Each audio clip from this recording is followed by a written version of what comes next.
Hello दोस्तों, welcome है आप सभी का मेरे यूट्यूब चैनल में। तो आज मैं आप सबसे शेयर करने वाली हूँ जो नर्सरी से हम इंग्लिश गुलाब को लाते हैं तो उसको हम घर पर ला कर के अपने गार्डन में कैसे लगाएं। कुछ लोग नर्सरी से गुलाब के पौधे लाते हैं लेकिन कुछ दिन बाद उनके पौधे मर जाते हैं। सब लोग कहते हैं कि मैंने लगाया और मेरा पौधा मर गया, सूख गया पूरी तरह से। तो किन कारण से सूखता है, क्या होता है?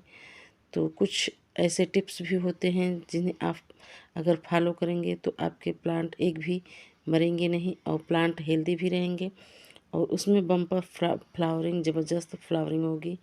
तो आज मैं वही शेयर करने वाली हूँ कि नर्सरी से जब आप देसी रोज़ हो या इंग्लिश रोज़ हो तो लाएं तो उसको कैसे रिपोर्ट करें और कैसे लगाएं, कैसे उसकी प्रॉपर सॉइल मिक्स तैयार करें और किन किन बातों को ध्यान में रखें। और कुछ टिप्स भी मैं आप सबसे शेयर करूँगी। तो ज़रूर आप सभी ये पूरा वीडियो देखिए। वीडियो काफ़ी इन्फॉर्मेटिव है। तो रोज़ के प्लांट को हम लगाएंगे और कैसे क्या करेंगे, उसमें कौन सी खाद डालेंगे, कैसे देखभाल करेंगे उसकी, सब मैं आप सबसे शेयर करूंगी। अगर वीडियो अच्छा लगे तो प्लीज़ लाइक शेयर कमेंट्स करिए और न्यू है तो प्लीज़ सब्सक्राइब माय चैनल और बेल आइकन के बटन को ज़रूर प्रेस कर दीजिए ताकि मेरी आने वाली वीडियो की हर नोटिफिकेशन आप सब तक पहुंच सके। तो इधर देखिए फ्रेंड्स, ये मेरे आइस फ्लावर में कितनी अच्छी ब्लूमिंग हो रही है, कितनी ज़बरदस्त हैवी ब्लूमिंग हो रही है और काफ़ी अलग अलग कलर्स के हैं सभी, बहुत खूबसूरत लगते हैं। ये आप ज़रूर लगाइए इस फ्लावर को। ये विंटर फ्लावरिंग प्लांट होता है और काफ़ी खूबसूरत लगते हैं, भर भर के इसमें ब्लूमिंग होती है। तो चलते हैं, पहले हम अपने रोज़ के प्लांट के बारे में शेयर करते हैं कि क्या क्या हम करें उसके बारे में। तो ये देखिए फ्रेंड्स, कुछ मैं रोज़ के प्लांट नर्सरी से लाई थी और ये मुझे लाए हुए 2 महीने हो गए हैं। जनवरी मंथ में ही मैं लाई थी और इसमें देखिए कितनी इसमें बेसल सूट्स भी निकल आए हैं, कितने हेल्दी मेरे प्लांट भी हो गए।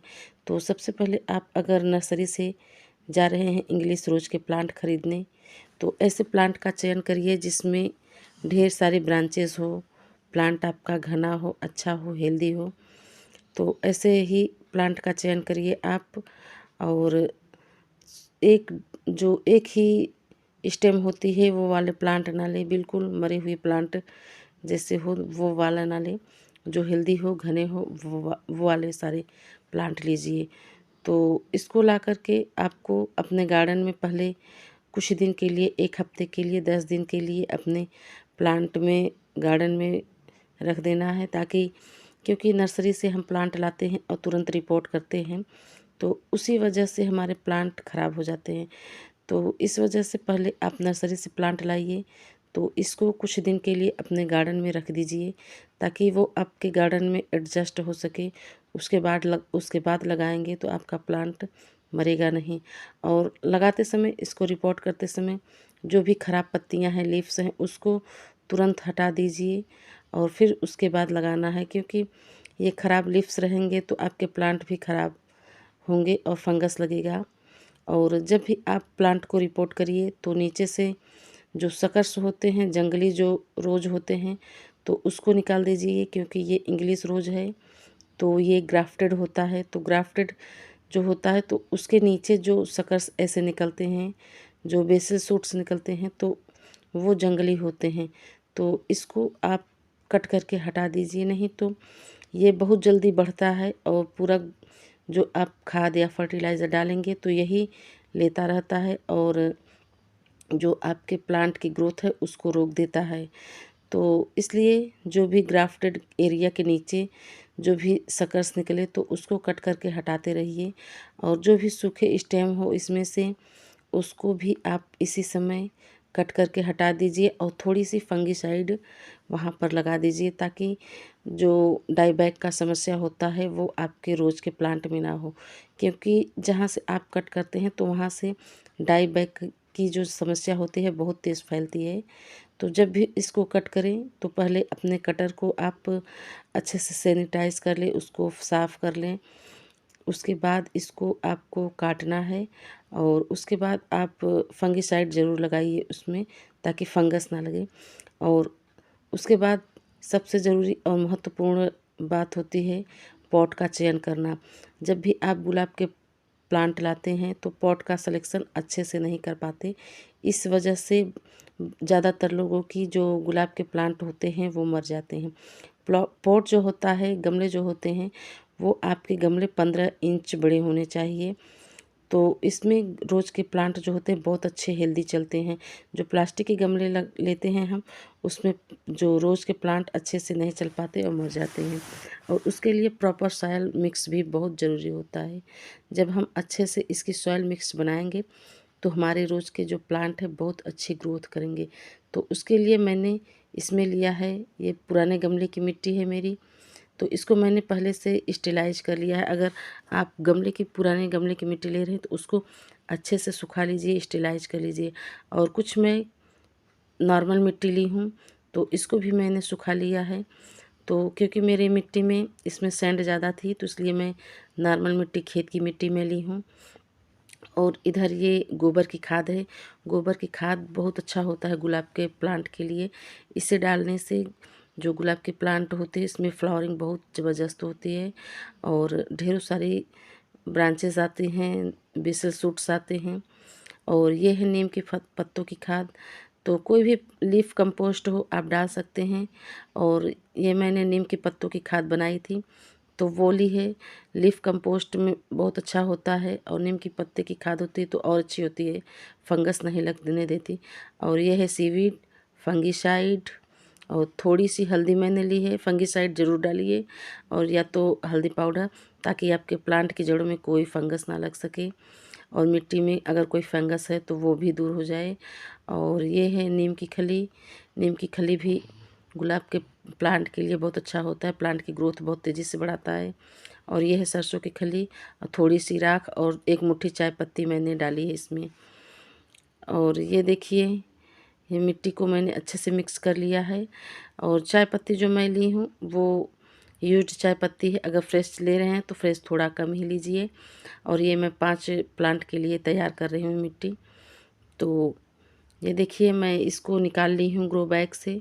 और जब भी आप लगाइए, अगर आपके प्लांट में जैसे कलियां नहीं हैं तो आप इसकी मिट्टी को हटा करके भी लगा सकते हैं। अगर आप के पौधे में इस समय अगर कलियां बन रही हैं तो इसकी मिट्टी पूरी तरह से हटा करके प्लांट को तब रिपोर्ट नहीं करिए, नहीं तो जो कलियां होती हैं वो धीरे धीरे ख़राब हो जाती हैं और वो पूरी तरह से खिल नहीं पाती। तो थोड़ी मिट्टी ही इसकी हटाइए, थोड़ी इसकी रूट बोन जो रूट है उसको थोड़ा ओपन कर लीजिए, क्योंकि ये चिकनी मिट्टी में लगे हुए होते हैं तो इसकी रूट्स जो होती है तो वो उसमें दब जाती है, बाहर नहीं निकल पाती, तो प्लांट ग्रोथ नहीं कर पाता है। तो इस वजह से आप थोड़ी सी इसकी मिट्टी जो है साइड साइड से हटा दीजिए। और जब भी प्लांट खरीदिए तो उसकी जो रूट्स है उसको अच्छे से चेक करके ही लीजिए। जो प्लांट पुराना हो तभी वही प्लांट लीजिए आप। जो प्लांट नया हो, एक ब्रांचेज हो, तो वो वाले प्लांट आप बिल्कुल भी नर्सरी से नहीं लाइए। और इसको मिट्टी से भर दीजिए, लेकिन जो ग्राफ्टेड एरिया होती है, ग्राफ्टेड एरिया के नीचे ही मिट्टी रखनी है। जो जहाँ से ग्राफ्टेड किया रहता है वो मिट्टी से नहीं ढकना है, वो नीचे ही रखना है मिट्टी को। और आधा गमला ही मिट्टी भरना है, क्योंकि हम इसमें कंपोस्ट भी डालते रहेंगे। तो अगर गमला पूरी तरह से मिट्टी से भर देंगे तो कंपोस्ट डालने की जगह बाद में नहीं रहेगी तो दिक्कत हो जाएगी। तो यहाँ से ग्राफ्टेड एरिया के नीचे ही मिट्टी को भरना है, पूरा मिट्टी को ऊपर तक नहीं भरना है। और ग्राफ्टेड एरिया को जैसे मिट्टी से नहीं दबाना है, उसके नीचे ही रखना है। और ऐसे ही पूरे प्लांट को हम रिपोर्ट कर लेंगे। तो मैं इसकी सॉइल हल्का हल्का सा बस हटाई हूँ, पूरी सॉइल मैं नहीं हटाई हूँ, क्योंकि मेरे प्लांट में कलियाँ भी बन रही हैं। तो अभी अच्छा मौसम है, आप इसकी मिट्टी को हटाकर भी रिपोर्ट कर सकते हैं। लेकिन जो लोग पहली बार इसको ला कर के लगा रहे हैं तो वो लोग इसकी मिट्टी को पूरी तरह से हटा करके नहीं लगाइए, नहीं तो बाद में मर भी जाता है तो लोग कहते हैं कि अरे मेरा प्लांट तो मर गया, ऐसे बताएं मैंने ऐसा लगा दिया लेकिन ये मेरा मर गया। तो ऐसा आप अगर पहली बार ला करके लगा रहे हैं तो उसकी मिट्टी को पूरी तरह से हटा करके मत लगाइए। आप थोड़ी सी हल्की बस मिट्टी हटाइए, फिर उसके बाद अपने प्लांट को लगा दीजिए। और मैं भी ऐसा ही कर रही हूँ, क्योंकि मैं पूरी तरह से मिट्टी इसकी हटा नहीं रही हूँ। और क्योंकि मेरे प्लांट में कलियाँ भी बनने लगी हैं, मैं इसको जनवरी में ही ख़रीदी थी और उसके बाद इसकी जो सूखे फ्लावर थे उसको कट करके मैं हटाती गई, तो बेसल सूट्स भी निकल आए हैं इसमें बहुत ज़्यादा ही। और प्लांट भी हेल्दी हो गया है मेरा, ग्रोथ भी अच्छी कर रही है। और ये एक मिनिएचर रोज़ है, मैं 5 रोज़ ख़रीदी थी और सभी मुझे 100-100 रुपए में है। ये मिनिएचर रोज़ जो है ये मुझे 120 रुपए में पड़ा था, ये थोड़ा महंगा मिला था मुझे। तो इस समय आप नर्सरी में रोज़ के प्लांट ढेरों सारे आपको मिलेंगे, तो जब भी आप ख़रीदें तो हेल्दी प्लांट ही ख़रीदिए और इसकी प्रॉपर सॉइल मिक्स तैयार करिए और इसको लगा कर के कुछ दिन के लिए इसको शेड में रखिए। ऐसी जगह पर रखिए जहाँ सुबह की इसको 1-2 घंटे की सनलाइट मिले।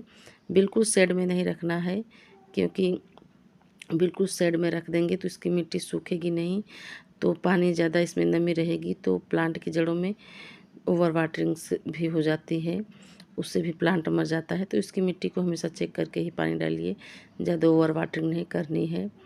और इस पर जो फंगस अगर आपके प्लांट में लगा है तो इस पर फंगिसाइड का स्प्रे करते रहेंगे, तो प्लांट आपका कभी नहीं मरेगा और अच्छे से चलता रहेगा, हेल्दी रहेगा।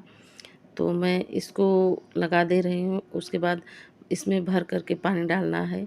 और पानी में चाहे तो आप फंगिसाइड का पानी में घोल सकते हैं, फंगिसाइड को भी, और नहीं तो इसे सादा पानी भी डाल सकते हैं। तो अच्छे से एक बार इसको भर कर के पानी डालना है, ताकि अच्छे से मिट्टी इसकी गीली हो जाए पूरी तरह से। नीचे से जब ड्रेनेज होल से पानी बाहर निकलने लगे तब उसके बाद इसमें पानी बंद कर देना है। और ऐसे ही आप अपने प्लांट की देखभाल करेंगे तो प्लांट आपका नहीं मरेगा। और नर्सरी से ला कर के ज़रूर इसको कुछ दिन के लिए अपने गार्डन में रखिए और मिट्टी को पूरी तरह से हटा कर के नहीं लगाइए, अगर आप पहली बार ला कर के लगा रहे हैं रोज़ के प्लांट में।